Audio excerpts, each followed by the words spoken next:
টি-20 allrounder র্যাঙ্কিংয়ে দীর্ঘদিন রাজত্ব করেছেন সাকিব আল হাসান। চলমান বিশ্বকাপে শীর্ষস্থান হারান, পরে আবার পুনরুদ্ধার করেছিলেন, কিন্তু বেশি দিন জায়গা ধরে রাখতে পারেননি। সাকিবের অবস্থান নড়বড়ে হতেই যেন ইঁদুর দৌড় চলছে সংক্ষিপ্ত ফরম্যাটের ক্রিকেটের অভিজাত এই র্যাঙ্কিংয়ে। মোহাম্মদ নবীর পর সর্বশেষ শীর্ষস্থান দখল করে নিয়েছেন অজি অলরাউন্ডার মার্ক স্টোনিস। এছাড়া উন্নতি হয়েছে সাকিবেরও।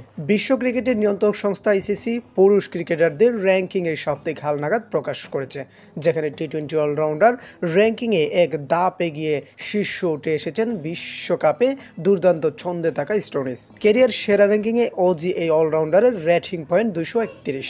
ব্যাট হাতে 3 ম্যাচে দারুণ অবদান রাখা স্টোনিস অস্ট্রেলিয়ার হয়ে বিশ্বকাপে নিয়েছেন 6 উইকেট। তার অলরাউন্ডার নৈপুণ্যে ভর করে অস্ট্রেলিয়া কোনো ম্যাচ না হেরেই উঠেছে সুপার 8-এ। এদিকে শীর্ষস্থান থেকে 3 ধাপ নিচে নেমে 4 নম্বরে আছেন আফগান অলরাউন্ডার মোহাম্মদ নবী। তার রেটিং পয়েন্ট 213। এক ধাপ এগিয়ে 2 নম্বরে উঠেছেন শ্রীলঙ্কার ওয়ানিন্দু হাসারাঙ্গা। 2 ধাপ এগিয়ে 5 থেকে 3 নম্বরে উঠেছেন সাকিব আল হাসান।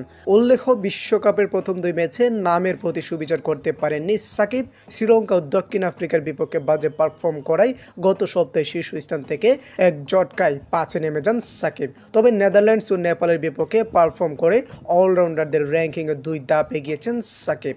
ডাচদের বিপক্ষে অপরাজিত 66 রান করেছিলেন সাকিব। এরপর নেপালের বিপক্ষে ব্যাট হাতে 17 আর বল হাতে 2 উইকেট নিয়েছিলেন সাকিব। এদিকে বোলারদের র্যাঙ্কিংয়ে বড় লাফ দিয়েছেন চলমান বিশ্বকাপে দুর্দান্ত ফর্মে থাকা আকিল হোসেন। 4 ম্যাচে 9 উইকেট শিকার করা ক্যারিবীয় এই স্পিনার 6 ধাপ এগিয়ে টি-20 বিশ্বকাপে বোলারদের র্যাঙ্কিংয়ে 2 নম্বর উঠে এসেছেন। পারফরমেন্সের পুরস্কার পেয়েছেন বাংলাদেশের লেগ স্পিনার রিশাদ হোসেনও। ক্যারিয়ারের সেরা 579 রেটিং পয়েন্ট নিয়ে 3 ধাপ এগিয়ে যৌথভাবে 27 নম্বর অবস্থানে আছেন।